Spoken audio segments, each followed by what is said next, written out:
Bienvenido a otra presentación, Amar a nuestros enemigos, el gobierno ágape del Dios del pacto eterno. Nos concentraremos especialmente en Mateo capítulo 5. Pero cuando Juan el Bautista presentó a Jesús como el Mesías, hizo reavivar la esperanza de la grandeza judía.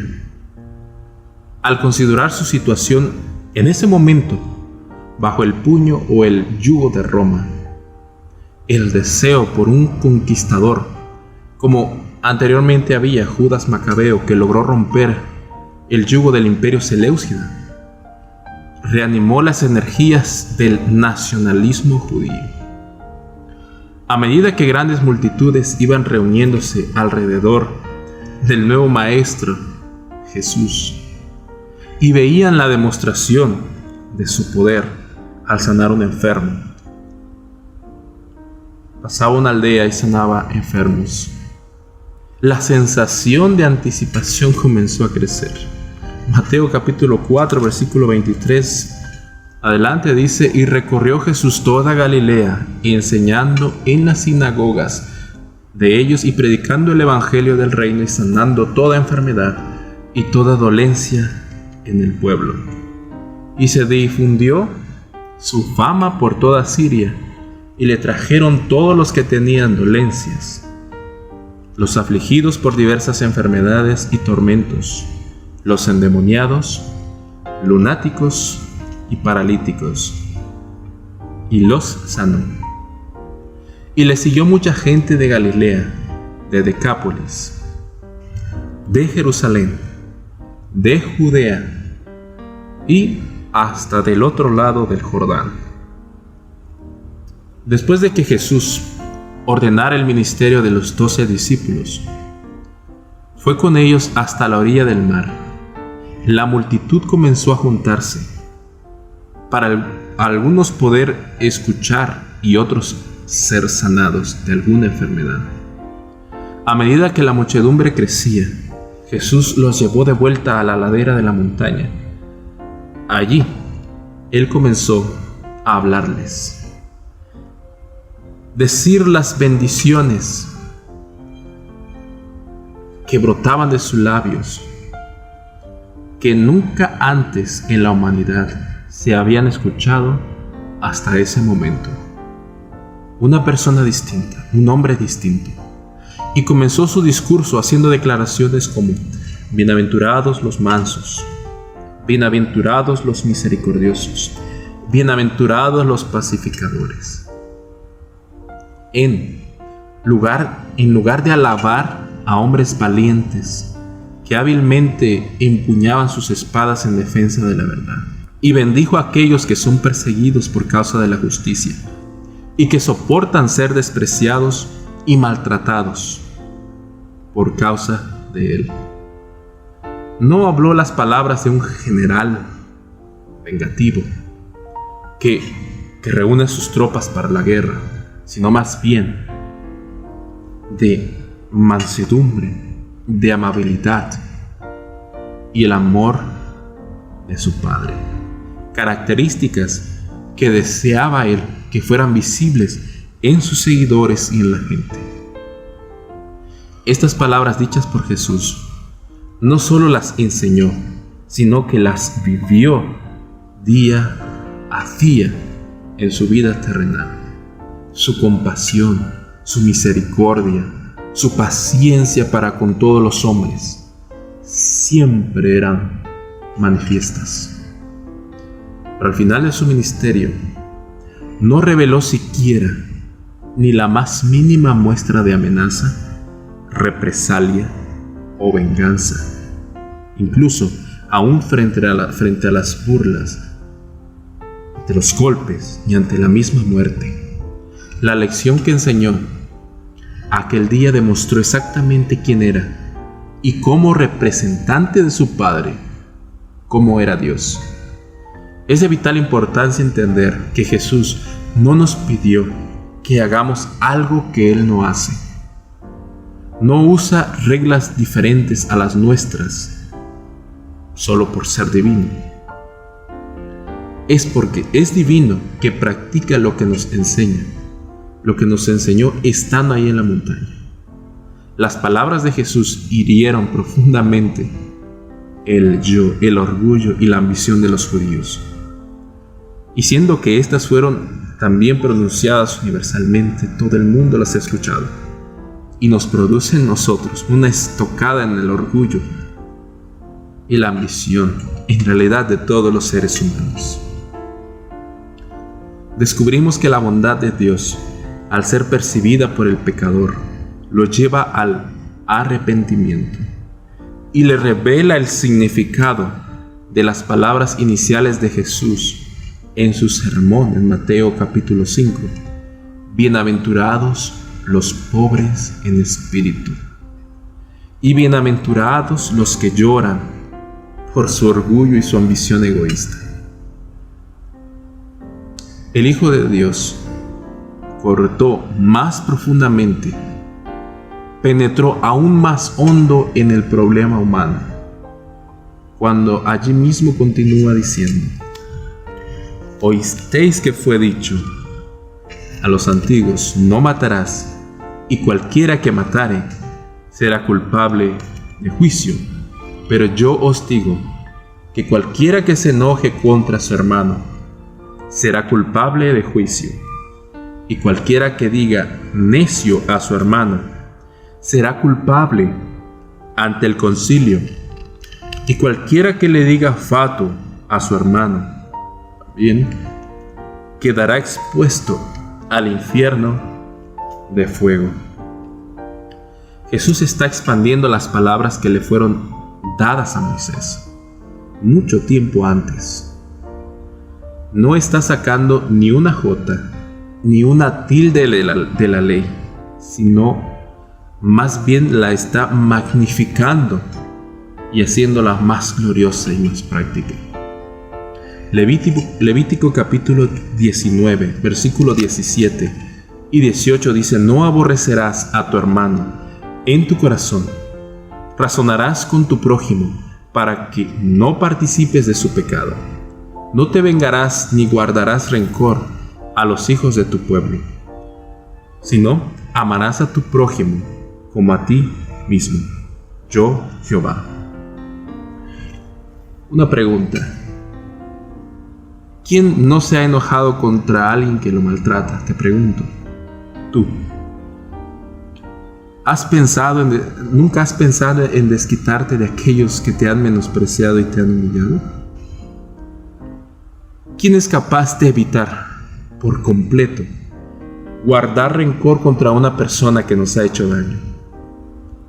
El apóstol Juan amplía las palabras de Jesús y escribió en 1 de Juan capítulo 3 versículo 15: todo aquel que aborrece a su hermano es homicida.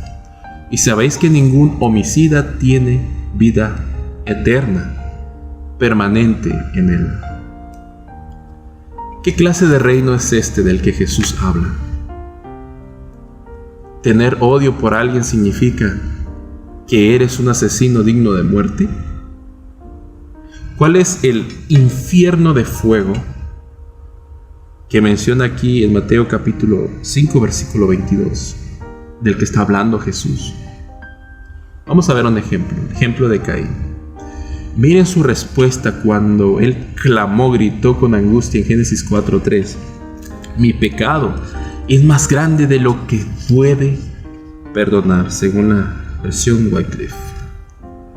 Y vamos a otro ejemplo, el de Jesús mientras colgaba en la cruz, llevando la culpa de todo el odio, la venganza y el egoísmo humano. Preguntémosle del infierno de fuego que se produce en los que viven de esta manera. ¿Alguien cercano a ti te ha herido profundamente?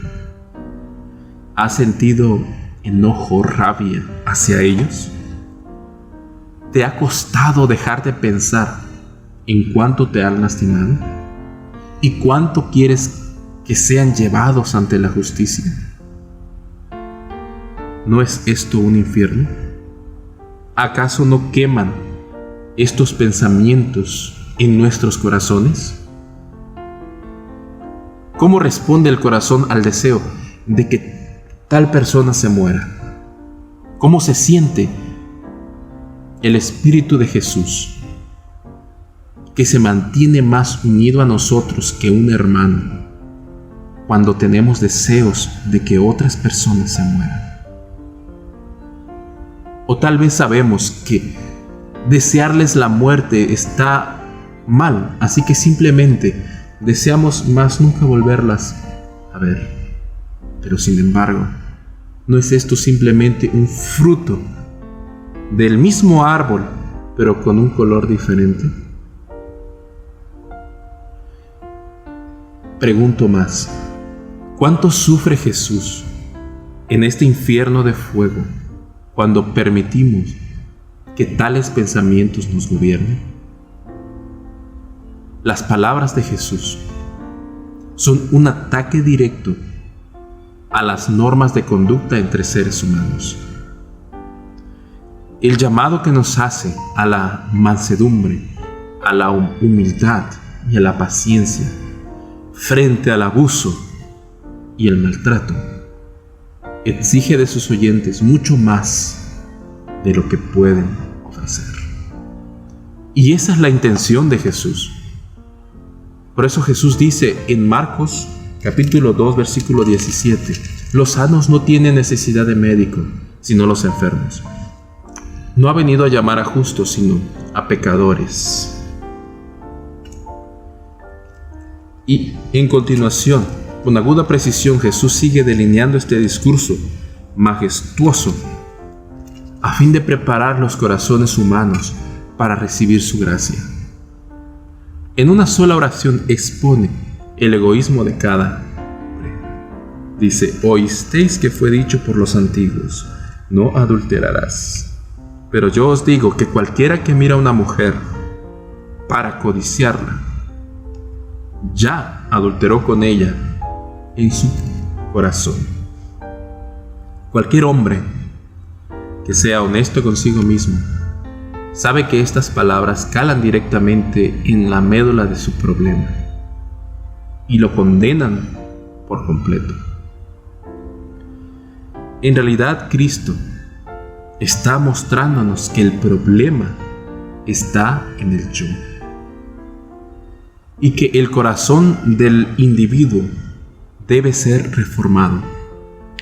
La meta de Dios es implantar un principio nuevo en el hombre, un principio que no tiene ni puede obtener por sí mismo.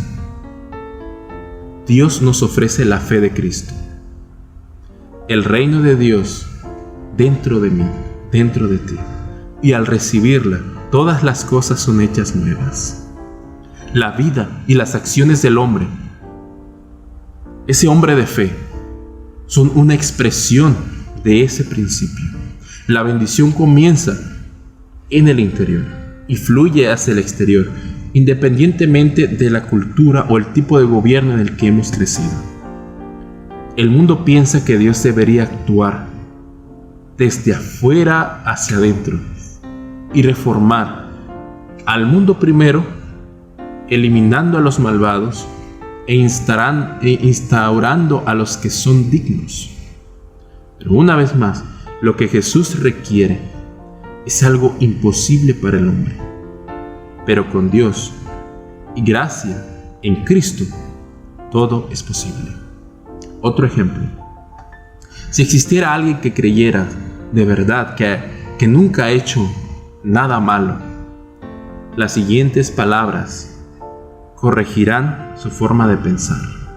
El versículo 38 al 48 del capítulo 5 de Mateo dice: oísteis que fue dicho ojo por ojo y diente por diente.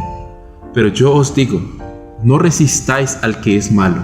Antes, a cualquiera que te hiera en la mejilla derecha, vuélvele también la otra. Y al que quiera ponerte a pleito y quitarte la túnica, déjale también la capa. Y a cualquiera que te obligue a llevar carga por 1 milla, ve con él 2. Al que te pida, dale. Y al que quiera tomar de ti prestado, no lo rehuses. Oísteis que fue dicho: amarás a tu prójimo y aborrecerás a tu enemigo. Pero, miren las palabras de Jesús, pero yo os digo, amad a vuestros enemigos. Bendecid a los que os maldicen, haced bien a los que os aborrecen, y orad por los que os ultrajan y os persiguen, para que seáis hijos de vuestro Padre que está en los cielos, que hace salir su sol sobre malos y buenos, y que hace llover sobre justos e injustos. Porque si amáis a los que os aman, ¿qué recompensa tendréis? ¿No hacen también lo mismo los publicanos? Y si saludáis a vuestros hermanos solamente, ¿qué hacéis de más?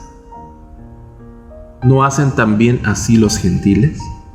Sed pues vosotros perfectos, como vuestro Padre que está en los cielos es perfecto.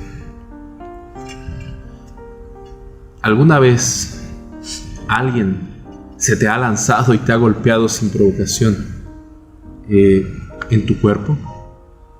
Jesús dice, voltea la otra mejilla. Esta lista de cosas que se han mencionado, que debemos hacer a lo largo de la vida, está completamente fuera de nuestra posibilidad humana. Sin embargo, esto es lo que Jesús nos revela como las credenciales de entrada a su reino. ¿Cómo puede ser posible amar a nuestros enemigos? Amar a los que quieren matarte, a amar a aquellos que quieren hacerte daño y a los que buscan lastimarte constantemente, a los que te traicionan, a los que te secuestran un hijo. Jesús nos pide que los amemos. ¿Con qué propósito? Para que seáis hijos de vuestro Padre que está en el cielo. ¿Te das cuenta? Si eres manso, misericordioso, bondadoso, paciente y amas a tus enemigos, entonces muestras que eres un hijo de tu Padre celestial. ¿Qué significa eso? Significa que así es el Padre. Si Él hace que el sol brille sobre buenos y malos, entonces, ¿cómo sus hijos haremos brillar nuestro amor sobre buenos y malos? Porque así es como nuestro Padre celestial es. Este es el más grande de los sermones que se hayan predicado jamás, porque nos muestra cómo es el ser más maravilloso que existe en el universo, nuestro Padre celestial. Él nos revela a través de nuestro precioso Salvador, el Hijo del Dios viviente. No hay otro ser en todo el universo que sepa cómo es el Padre. Este sermón es la clave que revela el carácter de Dios. Ahora, el clímax de este asunto está en las palabras finales del capítulo 5 de Mateo. Es el versículo 48. Sed pues perfectos, como vuestro Padre que está en los cielos es perfecto. Esto nos demuestra que todo lo que Jesús dijo en este sermón es una revelación de su carácter de amor. Estas palabras nos muestran cómo nuestro Padre maneja las diferentes situaciones. El Evangelio de San Lucas define la palabra perfecto que usa Mateo de una manera diferente. El versículo 36 del capítulo 6.